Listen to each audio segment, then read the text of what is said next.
The sun hung low over the plains of western Nebraska, painting the sky in soft golds and quiet lavenders. Elias Thompson stood beside his old mare Daisy, reins loose in his weathered hand. He had just ridden in from the north pasture where the fence needed mending again. 62 years had settled into his shoulders like gentle snow. His beard was more silver than brown now. His eyes still sharp but kinder than they used to be. In front of him stood a young woman. Barely 30, he guessed, wrapped only in a torn bedsheet stained with dried blood. Her dark hair fell wild across her face. Bruises bloomed along her arms and legs. She clutched the sheet tight to her chest, trembling in the evening chill.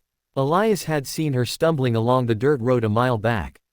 Barefoot. Lost. He called out once. She froze, then kept walking until he caught up on Daisy. He offered his canteen. She drank without a word. When he asked her name, she only shook her head. So he brought her home. Now they stood by the corral. The old log house behind them warm with lamplight.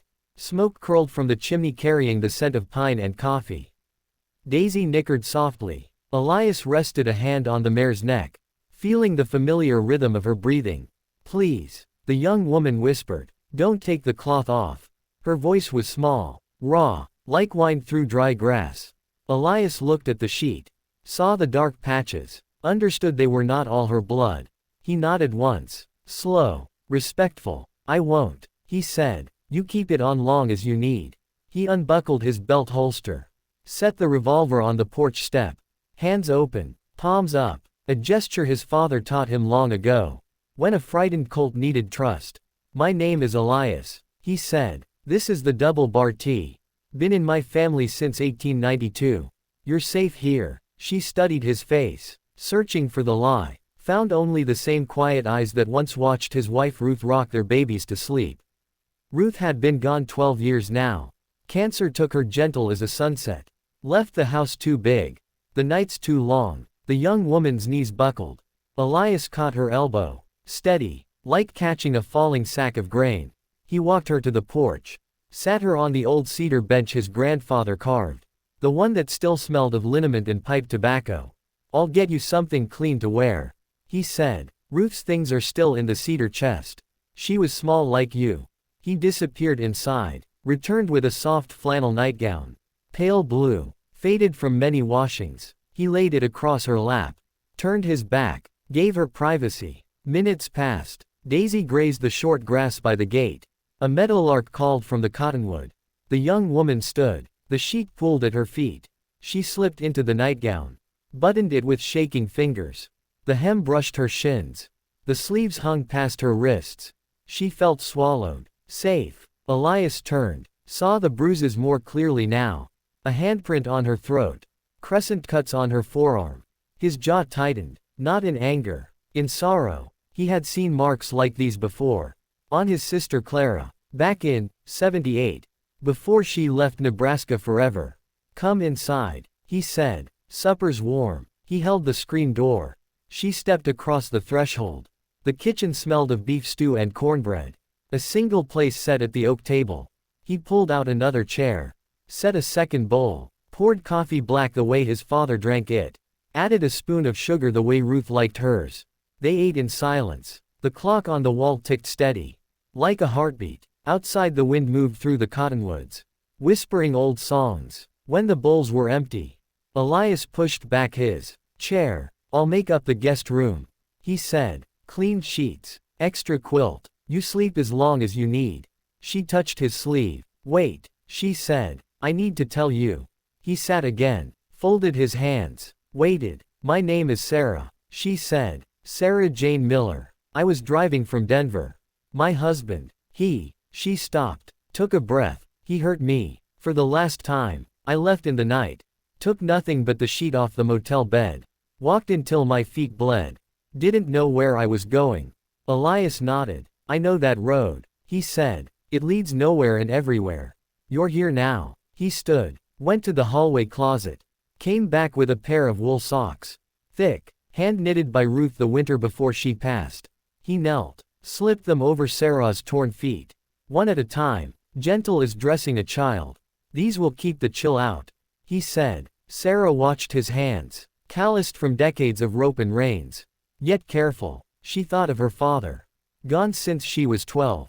How he used to carry her piggyback through the wheat fields. Before the drinking started. Before everything broke. Tears came sudden. Hot. She didn't wipe them away. Elias handed her a handkerchief.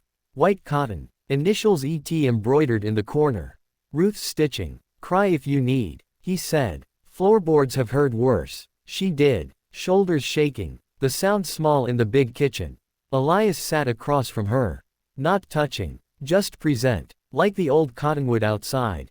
Roots deep. Branches wide. When the tears slowed, he spoke soft. My Ruth, she used to say. Kindness is the only thing that multiplies when you give it away.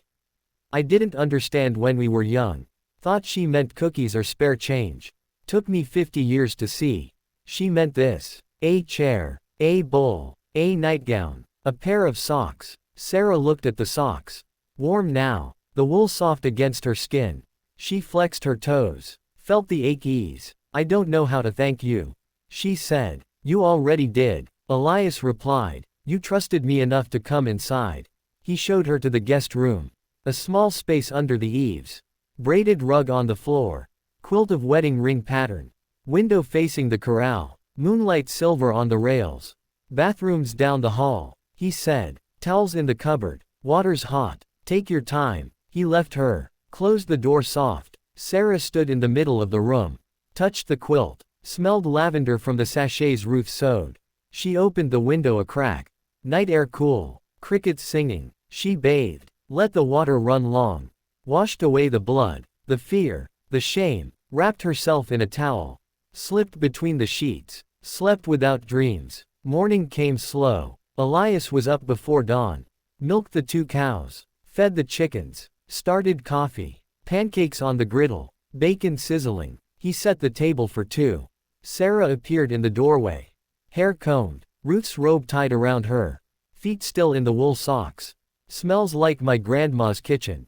She said. Elias smiled. First one in weeks. Sit. He said. Eat. They ate. Talked about small things. The way the light hits the barn at sunrise. How Daisy likes her ears scratched. The best way to mend a fence so it lasts. After breakfast, Elias handed her a pair of Ruth's jeans. A chambray shirt. Belt with a brass buckle shaped like a horseshoe. These should fit, he said. Boots by the door. Size 7 I reckon. Sarah dressed. The clothes hung loose but clean.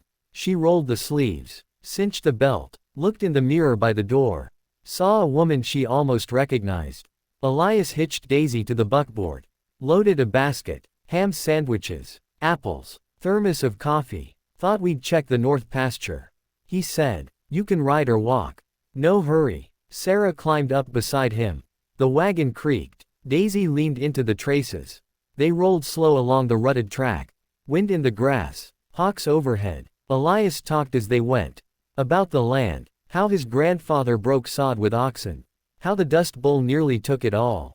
How Ruth planted roses by the porch every spring. Even when the well ran low.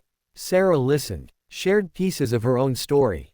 Growing up in Kansas. Community college. Marrying too young. The slow erosion of hope. Elias didn't offer advice. Just nodded. Let the words settle. At the pasture. They mended fence together. Elias showed her how to twist the wire. How to set the post plumb. Their hands brushed once. No spark. Just the comfort of shared work. Sun climbed. Sweat cooled in the breeze. Sarah laughed when a grasshopper landed on her hat. First laugh in months. On the way back, Elias stopped at the family cemetery. Small iron fence. 4 headstones. He knelt by Ruth's. Brushed dust from the engraving.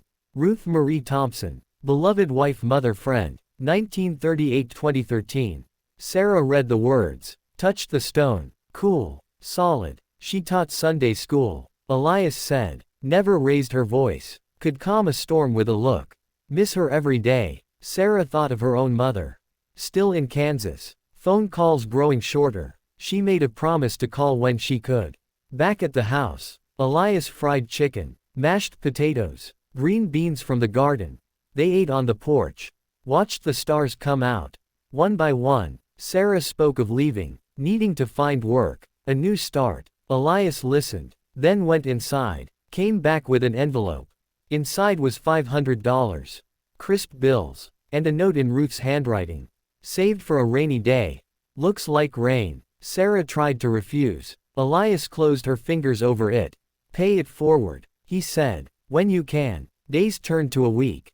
Sarah helped with chores. Learned to milk. Collected eggs. Baked cornbread that almost matched Ruth's. Her bruises faded to yellow. Then gone. She slept through the night. Woke without fear. One evening, Elias found her in the barn. Brushing Daisy. Talking soft. The mare's eyes half closed in bliss. You've got the touch, he said. Sarah smiled. She reminds me of a horse I had when I was 10. Brownie. Sold him when Dad lost the farm. Elias leaned on the stall door. Land's still here, he said. Could use another pair of hands. Pays not much. Room's yours. No rent. Stay as long as you like. Sarah looked at the rafters. Swallows nesting in the corners. Smelled hay and leather and horse. I'd like that, she said. Seasons turned. Sarah planted roses by the porch. Red ones. Ruth's favorite. She called her mother. Talked for an hour. Made plans to visit. Elias taught her to drive the old Ford truck. Showed her the back roads. Where the sandhill cranes gathered in spring. They fished the Platte River. Caught nothing but memories. Winter came early. Snow soft on the fields. They strung lights on the porch. Baked fruitcake. Drank cocoa by the fire. Sarah read aloud from Ruth's copy of Little Women. Elias whittled a horse from cedar. Gave it to her on Christmas morning. Spring again. Calves born slick and wobbly. Sarah named one Daisy June. Elias laughed until his eyes watered. One warm evening, they sat on the porch swing. Chains creaking gentle. Fireflies blinking in the dusk. Sarah wore Ruth's blue sweater. Soft with age. Elias held a glass of iced tea. Condensation cool on his fingers. Remember that first night, Sarah said, when you found me on the road. Elias nodded. Clear as yesterday. I thought kindness was dead. She said you proved it just sleeps sometimes. Elias looked at the stars, thought of Ruth, smiled. It's like wheat, he said, lies dormant under snow, pushed through come spring if the ground's tended. Sarah leaned her head on his shoulder. Not romance, family. The swing moved, slow night wrapped them gentle, two souls mended by time, by quiet acts, by the simple grace of not taking the cloth off before someone was ready. Years later, travelers on the dirt road would see the double-barred tea roses blooming fierce, a young woman waving from the corral, an old man beside her, hat tipped back, smile easy. They'd hear laughter carried on the wind, see the porch light left on. No, without asking, this was a place where kindness lived, multiplied, given away freely, and somewhere a frightened soul walking barefoot would remember the story, find the courage to knock because someone once said please don't take the cloth off, and everything changed.